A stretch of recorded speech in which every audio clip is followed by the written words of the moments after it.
यह बात तो सत्य है कि इस दुनिया में कोई भी घटना बिना किसी वजह के नहीं होती। जो भी होता है उसका कोई ना कोई उद्देश्य ज़रूर होता है। जब प्रत्येक घटना का कोई ना कोई उद्देश्य ज़रूर होता है तो आपके इस दुनिया में आने के पीछे भी कोई ना कोई उद्देश्य ज़रूर होगा। क्या आपने अपने इस उद्देश्य के बारे में कभी सोचा है? क्या आप जानना चाहते हैं कि आप इस दुनिया में क्या करने आए हैं? यदि आप जानना चाहते हैं तो इस वीडियो को अंत तक ज़रूर देखिएगा।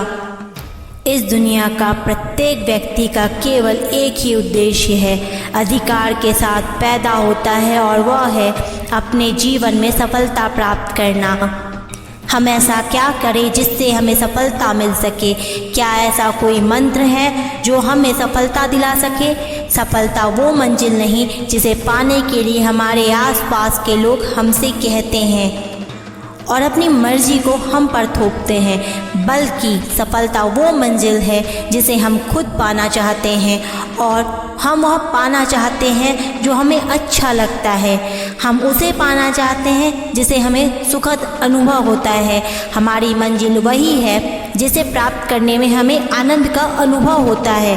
अतः आप अपनी मंजिल को किसी दूसरे के बताने से नहीं बल्कि खुद चुनिए। फिर चाहे कोई भी और कितना भी आपका विरोध कर ले, कोई भी परेशानी पैदा कर ले, आप अपनी मंजिल तक पहुंच कर ही रहेंगे। तब आपको कोई रोक नहीं सकता। और अगर बिना मन की सफलता मिल गई तो भी ज़िंदगी भर खुशी नहीं मिल पाएगी। यदि सफलता को प्राप्त करना है तो अपने मन के सागर में गोता लगाओ और देखो क्या आप अपनी ज़िंदगी में कौन सा रंग भरना चाहते हो। देखो कि आप अपने आप को किस रूप में देखना चाहते हो। अपनी इच्छा को, अपने सपनों को, अपने मन के आईने को सामने रख कर तो देखो, बिल्कुल साफ नज़र आ जाएगा कि आप क्या चाहते हो। आईना कभी झूठ नहीं बोलता, ना ही कोई शंका पैदा करता है। जो जैसा है बिल्कुल वैसा ही दिखता है। अपने उद्देश्य को जानो और चल दो अपने मंजिल की ओर, जहां सफलता आपका इंतजार कर रही। आपको सफलता को प्राप्त करने के लिए समझौता नहीं करना है। दूसरों की इच्छा को अपने ऊपर थोपना नहीं है। सफलता किसी कर पे है तो उसका एक ही कारण है कि उसने वह किया है जो खुद करना चाहता था। उसने अपने मनपसंद कार्य को अपना करियर चुना है।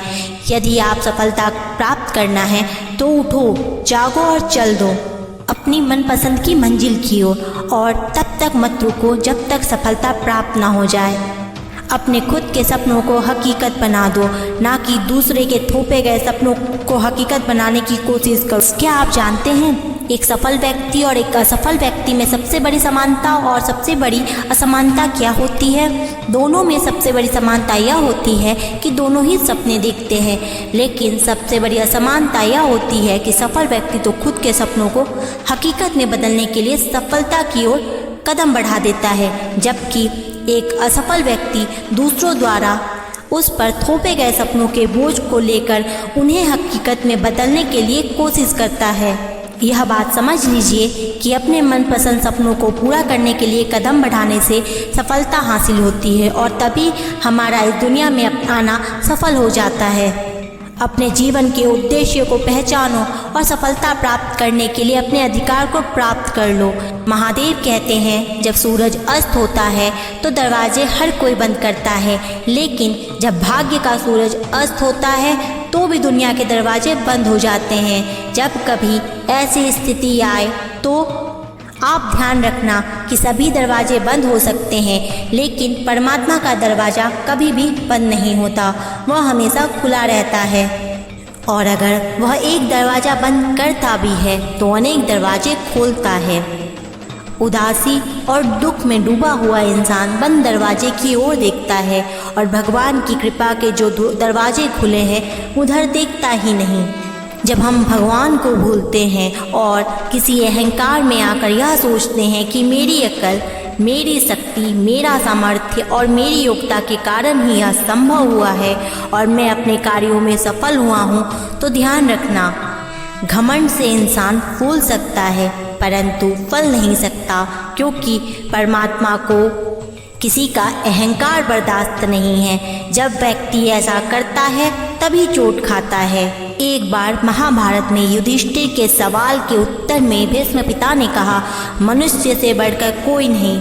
आपको यह जानकर आश्चर्य होगा कि 84 लाख योनियों के बाद हमें मनुष्य जीवन मिलता है और संसार के सभी प्राणियों में मनुष्य ही श्रेष्ठ है। लेकिन इस धरती पर हम दुनियादारी के चक्कर में ऐसे फंस जाते हैं कि हमारी बुद्धि सीमित दायरे में ही सिमट कर रह जाती है। हम सांसारिक सुखों को ही सब कुछ मानकर उसमें लिप्त रहने में ही अपना सौभाग्य और अपने जीवन को सफल समझते हैं। क्या आपने कभी सूर्य की बिखरी हुई किरणों को लेंस के माध्यम से एकत्रित करके किसी कागज पर डाला है? आपने ऐसा जरूर किया होगा और आपने देखा होगा कि जब हम सूर्य की बिखरी हुई किरणों को लेंस के माध्यम से एकत्रित करके उसे किसी कागज पर डालते हैं तो वह कागज जलने लगता है। जरा सोचिए, सूर्य की किरणें तो हर तरफ है, लेकिन फिर भी लेंस ने ऐसा क्या जादू कर दिया कि सूर्य की किरणों ने कागज को जला दिया। दरअसल ऐसा इसलिए हुआ क्योंकि लेंस को पता था उसका लक्ष्य क्या है। उसका अपने लक्ष्य पर फोकस था।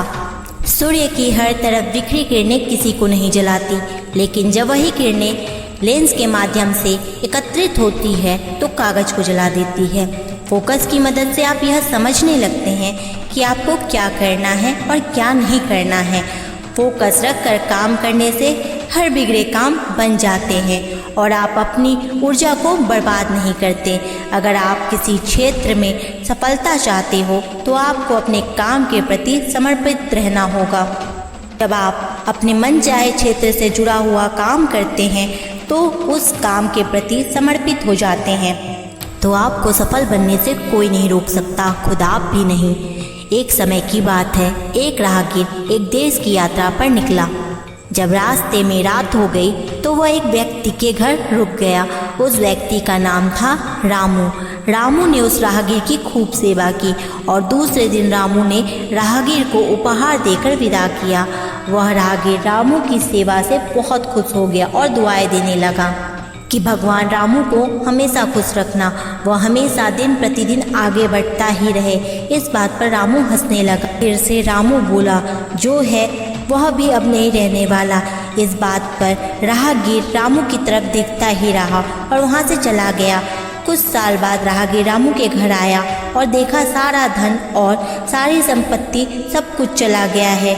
रामू एक गांव के बड़े जमींदार के यहाँ नौकरी कर रहा है।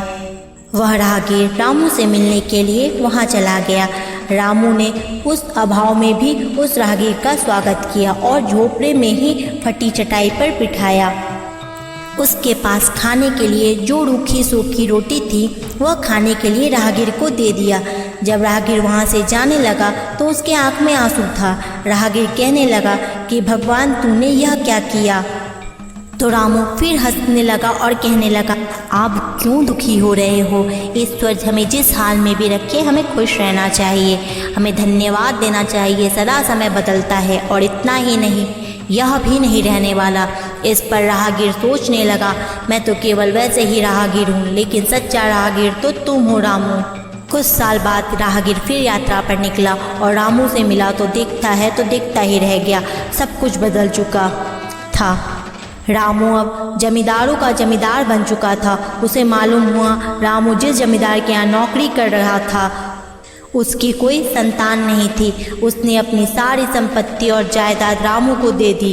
राहगीर बहुत खुश हुआ और रामू से कहा, अच्छा हुआ वह ज़माना गुजर गया, भगवान करे अब तुम ऐसे ही बने रहो। यह सुनकर रामू फिर हंसने लगा और कहने लगा, आपकी अभी भी नादानी बनी हुई है। राहगीर ने फिर रामू से पूछा, क्या यह भी नहीं रहने वाला? रामू ने उत्तर दिया, हाँ, या तो यह चला जाएगा या फिर इसको अपना मानने वाला ही चला जाएगा। यहाँ पर कुछ भी नहीं रहने वाला।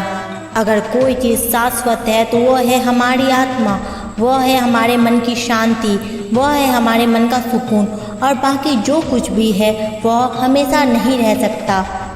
राहगीर ने रामू की बात को ध्यान से सुना और वापस चला गया। जो होता है उसे स्वीकार करो। कुछ सालों के बाद राहगीर उस गांव से गुजरा तो रामू का महल तो है, लेकिन उसमें रामू नहीं है। रामू अब इस दुनिया में नहीं रहा, उसकी मृत्यु हो चुकी थी। राहगीर मन ही मन सोचने लगा, एक इंसान जिंदगी भर कितना दौड़ता रहता है, रोता रहता है, दुखी रहता है। जिन चीज़ों के लिए इंसान तड़पता रहता है, वास्तव में वह चीज़ तो हमेशा रहने वाली नहीं है, वो सारी चीज़ें बदलने वाली है। दोस्तों, इस कहानी से हमें यह शिक्षा मिलती है कि हमारी ज़िंदगी में जब भी कोई मुश्किल, तकलीफ़ या दुख आए तो हमें यह सोचना चाहिए कि में इससे पहले मुश्किलें या उलझनें आई, क्या वह हमेशा रुकी? जैसे सारी मुश्किलें आकर चली गई, वैसे यह भी चली जाएगी। ये हमेशा रहने वाली नहीं है, इसलिए आपको दुख में दुखी नहीं रहना है, क्योंकि हमेशा नहीं रहने वाला, यह भी चला जाएगा।